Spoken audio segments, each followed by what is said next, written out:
I'm Ben, I'm a digital character artist, and in this video we're building a fairy skeleton model that I want to hang in my apartment. I imagined the skeleton looking, it was like pulled straight out of the ground, not something from a lab. The wings should have a texture similar to butterfly wings, like this powdery surface. Insects have chitin wings that don't really decay, so that's the one place where I could bring some color into the model.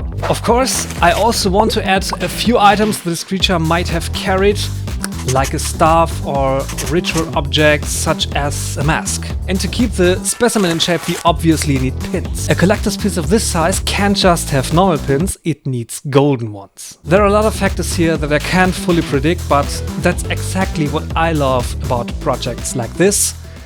Let's get started. First, I created a concept and made the first sketch. Please don't laugh, I can't draw.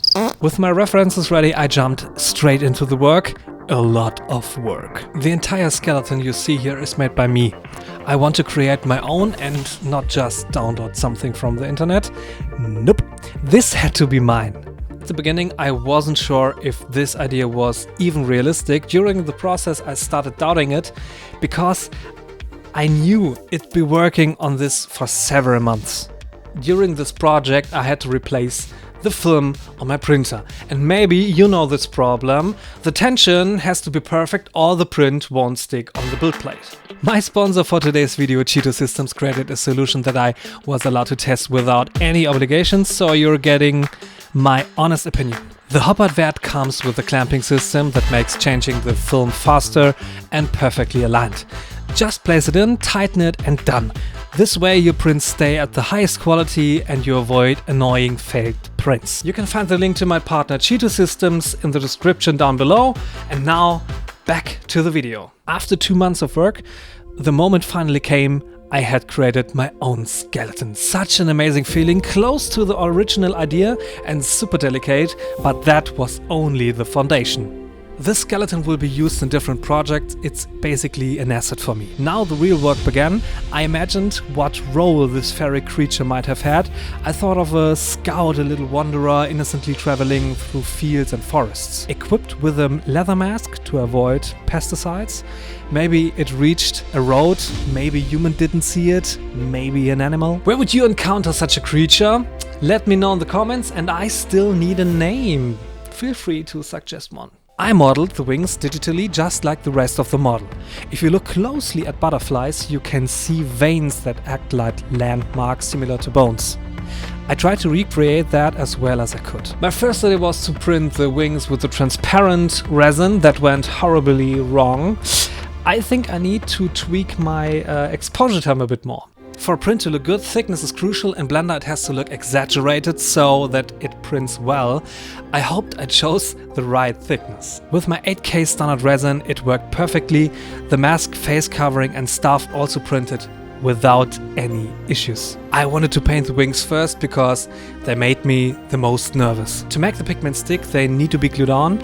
Makes sense, but glue always looked bad. The pigments soak it up and it ends up looking like kindergarten sand art. So I tried something new. Transparent UV resin. It replaced the glue, and after sprinkling the pigments on, I cured it in the UV station. Now comes the fun part. What should you not do in a studio full of sensitive technical equipment? Exactly. Blow pastel chalk, dust everywhere. To get an even coat, I tried different methods. In the end, the best and simple method was to sprinkling it on, as always. To make the colors pop, I added black pigments around the edges and cured everything completely. To give the skeleton fairy vibes, I pretended the ears weren't made of cartilage, but had a bony edge. Otherwise, you wouldn't see the pointed ears.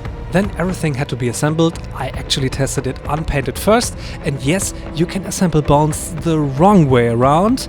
I had to reorient myself a bit. For the final look, I used my own alcohol acrylic paint mix. I made a rub-out wash, and after whipping it back with pure alcohol, it created a dirty, earthy look that I love. But that wasn't enough, fairy bones should be unique, so I added interference paint. It only really shows on a black surface, so you have to look closely to this object to see this tiny shimmer. Exactly what I want to my model. Now for the exciting moment, how does the model look in the frame? The frame was custom made and lined with velvet. Now the model had to be fixed inside. Of course, I didn't drill holes into the bones. Instead, I pretended the specimen was pinned like the insect. This also makes the wings look less thick and gives everything that researcher vibe. My model is finished.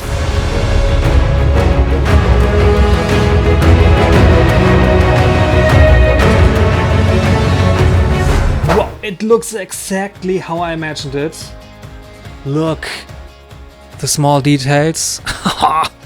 I love it. So, what will I do with it now? I think this will be the first part of a small series. I have the ability to create things that don't really exist, so I can build my own little cabinet of curiosities. And this here is my first piece in my little collection. If you want to see more, subscribe to the channel. You can follow me on Instagram for more updates. See you in the next video.